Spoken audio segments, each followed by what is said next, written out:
Hello, my friend, and thank you for tuning in to another episode of The Fool Rides Again, the podcast where I, Jinx, your host and imaginary friend, answers the burning question of what happens when you release a rider into the wild and he gets a chance to explore the world. So if you've ever been interested in plot development, world building, character creation, even character motivation, along with how a writer finds his inspiration for all of those, then this is the podcast for you, so please stay tuned. With that being said, let's get the show on the road and continue to answer the question of what happens when you release a writer into the world of music festivals and he starts to develop characters. And the best way to do that is to start off with a couple scenarios. First scenario being this. Imagine you're an individual who decided to go to a music festival for the first time. You've been to lots of concerts before and you know how those are like, and you figure a music festival is going to be a very big concert-like place. And from your experience in concerts, you know you enjoy being in the mosh pit. They are fun, and yes, they can be violent, and some are bloody, and others are more of a pogo pit. You decide you're going to join a pit at the festival. You jump into the very first pit you can, and within seconds, you get knocked out by something hard hitting you in the head. You fall to the ground, you think you've blacked out for a couple seconds, and you start to come to, you open your eyes, and the very first thing is Jesus standing there helping you up. What happens next? Not quite the scenario for you? How about this one? Imagine you're an individual who has never been to a festival before, and you really want to go. And you find one to go to. It's a metal festival in the middle of the country, and you want to be ultra prepared for it. You want to make sure you're following all the rules, guidelines, and everything like that. But you specifically want to make sure you are dressed appropriately for it. In order to prepare for it, you decide to join a social media group related to that festival. You get accepted to the group. You post a question in there saying, hey, this is my first music festival. What should I wear to it? You leave the question be for a couple hours and you come back to find hundreds of answers on it. You don't have time to scan through all the answers.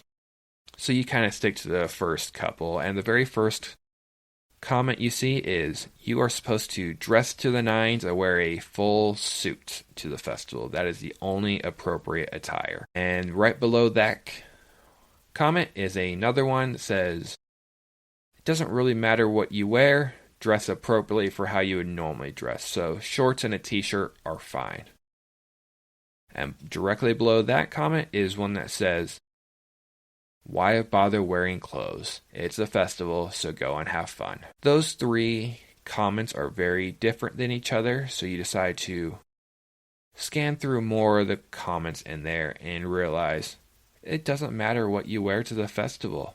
They're all appropriate in their own mind. So, what do you choose to wear to that festival? And what happens next? Not quite a fan of that scenario. How about this one? You've actually made it to the festival. Imagine that, and you're having the time of your life. But it starts to get really hot and you feel like you overdressed. So you look around and see how other people are dressed there, and you don't want to really get in trouble for public indecency. So you're just kind of verifying that it seems acceptable, and you realize it is. So you strip off your shirt and you just kind of tie it in your belt and wander around the entire festival shirtless. And no one comments on anything. Imagine that. What happens next? Or, how about this scenario instead? Continuing with that last one, you realize the last festival you went to, it was completely acceptable to be shirtless in it. And you know that you're probably going to do it again because you now have an awesome back tattoo.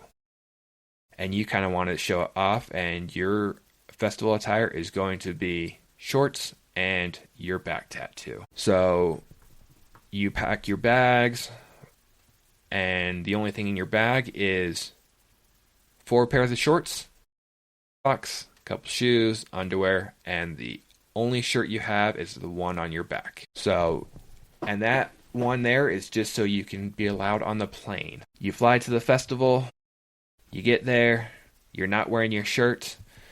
You say to yourself that if you need a shirt, you will buy one there from the merchandise booth, and it'll just be a band shirt, and you will enjoy that one. You'll probably go home with more shirts than you came with.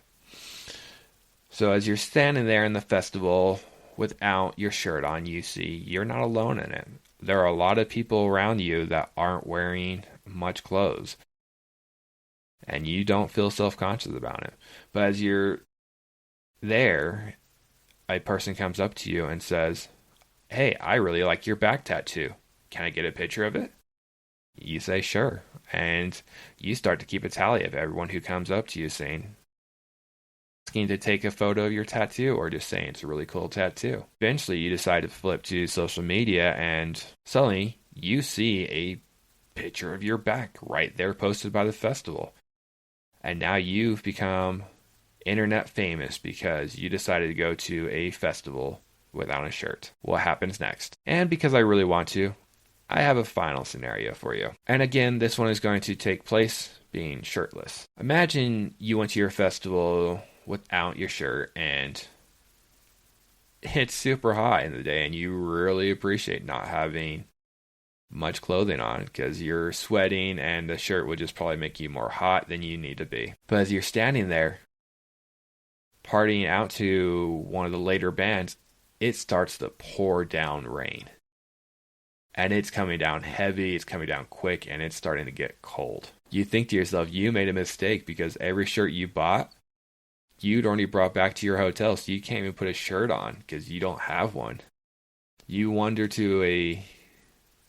over to a merch booth and say, "Hey, I need a jacket or something." And unfortunately, none of the stuff they have is in your size. It's either way too short and small, or it's either way too large. Going too small won't do you any good because it doesn't really protect you, and you don't want to waste the money on something too large because you're never going to wear it again. What happens next? But I think that's enough for the scenarios now. And I feel like I should probably explain a couple of them because they could seem a little out there. Starting off, I should mention where the initial inspiration for this episode came from and the name of this episode. Fan bingo is something me and my buddy developed years ago when we went to a tattoo convention for the first time. We were both young and dumb. We got there and we didn't really know what to expect of a convention like that because we'd never been to one. And we got there that first day and it was very outrageous and crazy. We saw lots of things that we never expected to see in public. After the first day, we went back to our places and we talked and realized, hey, let's play a game. Let's see how many types of people we can see at the convention itself. And let's see if we can spot any specific types of people there, such as people with full sleeves, people with a full back piece, people with face tattoos, people getting inked in places that they shouldn't be inked in public, people wearing a suit, things like that. And every time we go to a tattoo convention, we play that game, and we keep adding more and more people to our bingo cards. After a couple of years, that kind of died down for us, and I went to a music festival for the first time, Country Jam. And at Country Jam, I didn't know what to expect, but I had a realization that it's just as crazy as a tattoo convention. So I came back from Country Jam and I decided I can adapt my fan bingo for tattoo conventions to fan bingo for music festivals. And I started to create a bingo card for music festivals. Certain things you expect to see at every festival, and certain individuals you see at every festival, so they always have a square on my card. You always see someone dressed as Jesus. You always see someone dressed as Spider-Man. You always see someone wearing a banana suit. Those three are eternal living squares on my bingo card. But since then, I've started adding other things to my bingo card, and it gets adapted for different festivals here and there. But it includes someone wearing a battle vest, which is essentially just a vest with a whole bunch of patches from other bands on it.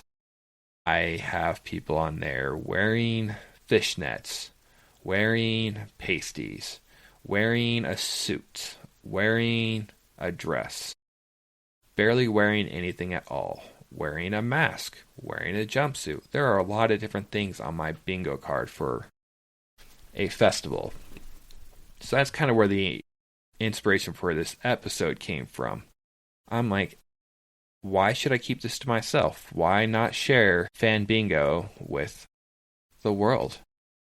Why not give them an opportunity to see what's out there? And as a writer, it helps you create and find inspiration for your characters. And that's kind of what I want to do, is I want to find inspiration. I want to help you find inspiration. And that includes just people watching wherever you are. Going further into my scenarios, I was the individual who decided to go to a festival with only one shirt. I went to Country Jam.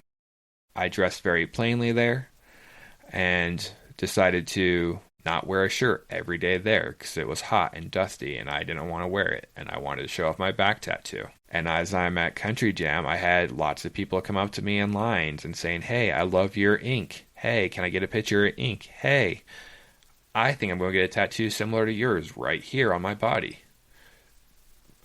And continuing that, when I went to Inkcarceration, I wanted to play with that farther.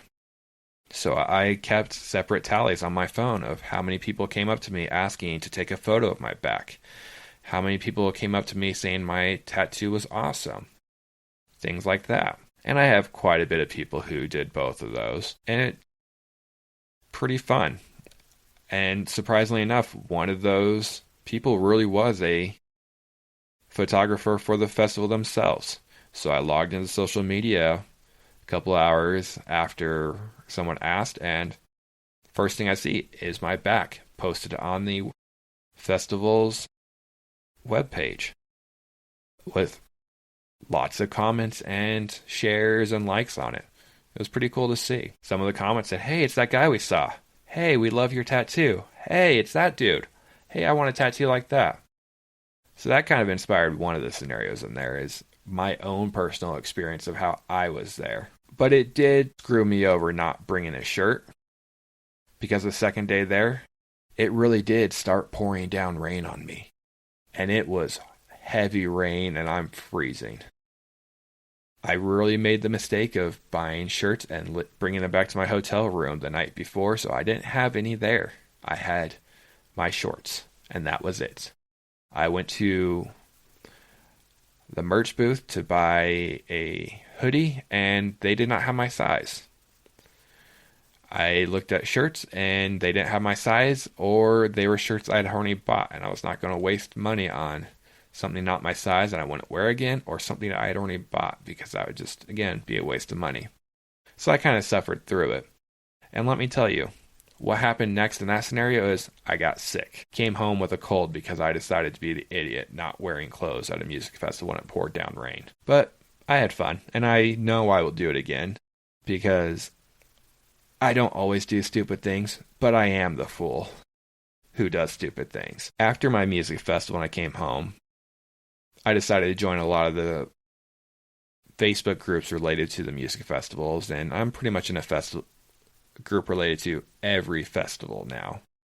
And I really did see someone post a question, "What should I wear to the festival?" And someone responded with a full suit. And mind you, I didn't see anyone wearing a suit at Inkcarceration, but it really wouldn't surprise me, especially if certain bands showed up. Because what I learned is people dress however they want, but people are inspired to dress how they want. You have those who don't want to dress the part, so they just kind of wear their normal everyday clothes to a festival. But then you have those who are inspired to dress like their favorite bands, whether that is they're going to see Slipknot or Slaughter to Prevail and they're wearing masks related to the bands, or they're wearing jumpsuits related to bands, or things like that. There are several bands out there that wear suits. So if a fan was a true fan of that band and they were showing up to a festival, the fan might wear a suit in honor of their favorite band. It wouldn't be surprising. It would probably be hot, especially if it was super humid, and then it'd probably suck when it started pouring down rain and now you're wearing a wool suit that is soaked. But people are inspired to dress to their favorite bands. It makes a difference and it makes it fun for certain people. I say all of this, and I've explained the scenarios, but I feel like I should now kind of explain how a writer can be inspired by all of this. I don't expect everyone to include a festival in their stories and novels and worlds because it's not appropriate for everything. But if you've been following along with this series so far, and you've chosen to include a festival based on some of the things I've said, this is a good way to fill your festival with fans. You may think that if your main character goes to a festival that everyone there is going to be dressed alike, when that's not true. A festival is such a mixture of people and dress and attire based on a lot of different things. First thing being is, where is everyone from? People travel from all over the world to go to a festival. At Ink, it was in the States, and we had people from Australia and Canada, Britain there, and South America. So those ones, they may be dressed similarly, but they're also going to be dressed accordingly to what they find at home, their own cultures. So anyone at your festival is going to be dressed accordingly to their cultures. That's the first step there. Then you have those who want to dress to their bands. So how many people and fans in your festivals are going to be dressed to the bands versus how they'd be dressed at home? Are they wearing suits and masks and jumpsuits and things like that? But then you have the people who want to show off for others. So they're not wearing much clothes possibly. Are they trying to show off their tattoos and they're not wearing a shirt because of that? Are they trying to attract the attention of a significant other? So they're dressing sexily and appealingly to everyone else?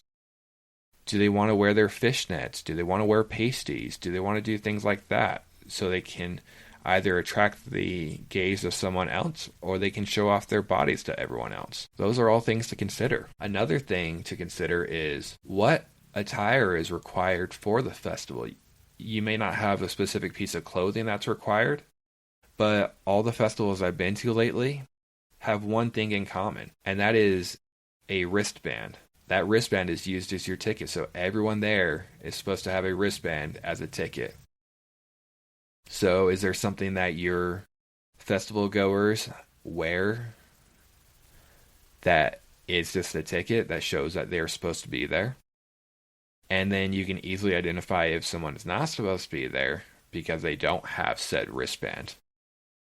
Or is there something that your fans are wearing that isn't required, but it gives away that they are brand new and they've never been to a festival before? For example, going to Inkcarceration, I got a VIP pass, which gave me a VIP wristband that said VIP, and that was required for me to wear. But it also came with a lanyard and a VIP placard that you could wear around your neck. Keyword being could, not required to. That's more of just a souvenir type thing that people could wear. But you were able to tell if a person's never been to a festival before or had VIP before because they were wearing that lanyard around their neck. It wasn't wrong, but it wasn't needed. So is there something in your festival that forces people to say, hey, you are not a veteran festival goer because you are wearing the lanyard that is a souvenir that could be kept at home or kept in your hotel or kept hanging on your mirror in your car. There's a lot of things like that. Then consider this as well. People also wear certain things because they serve a purpose. They don't necessarily want to attract attention from someone, but they're there because it would be awful otherwise. For example, most people who go to a festival wear closed-toed shoes, not sandals, because if they're going to go into a mosh pit and people are stomping around and everything like that, they'd rather have their feet protected instead of having someone stomp on their bare toes, because that would hurt. Another example of this is people wearing shirts. Are they wearing it to protect piercings because they plan on getting in the pit and they would absolutely hate having their piercing ripped out because someone fell on them in the mosh pit? And now everyone's covered in blood because their piercing got ripped out. That would suck. So is your people in the festival wearing shirts because they are afraid of piercings getting ripped out? Are they wearing shoes because they're afraid of their feet getting crushed by someone stomping around in Doc Martens? Are there requirements for that? The point being is, if you are going to create any type of fan or festival goer in a story, whether it be main character, side character, background character, you can be as extreme as you want with their attire and you can make everyone completely different. But try to make them slightly different so not every single person's the same. And when you're writing up characters and creating other ones, what is their reason for the way they're dressed? And does your main character know why people are the way they are? Is your character searching for someone in a festival that isn't supposed to be there? If they are, maybe they start looking for the person who's not wearing the wristband. Those are all things you can consider when writing characters and creating them for a festival. Make it unique. Make it whatever you are. Make it whatever you want.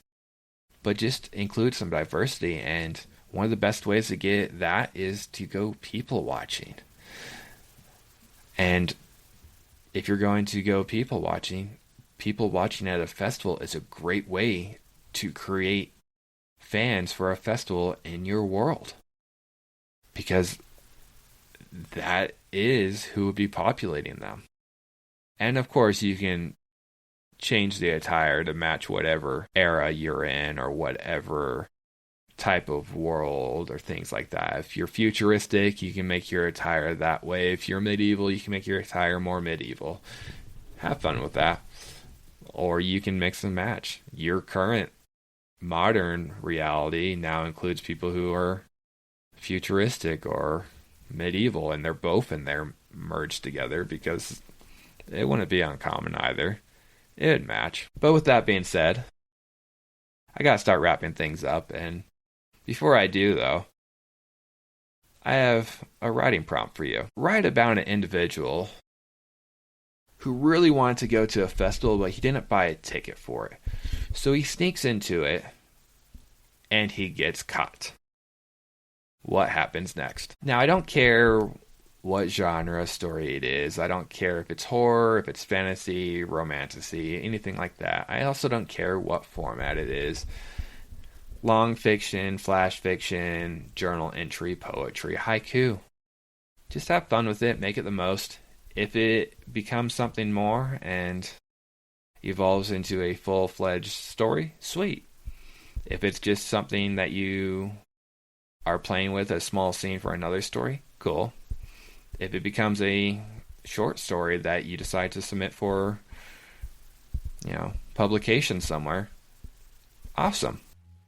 Just have fun with it. But with that being said, it really is time to let you go and call it a day. So if you enjoyed the content of this episode, please like and subscribe. Oh, and please be aware that I now have a new website that contains a lot more information and will start containing blog posts about my adventures along with some more Jinks'd inspiration and photos and things like that. You can find all of this at jinksdworld.com. That is JINKSD world.com. Again, that is jinxedworld.com. I hope to see you check it out, and I hope to see you tune in to the next episode where I talk about character motivation and music festivals. And with that being said, have a fantastic rest of your day. I know I will.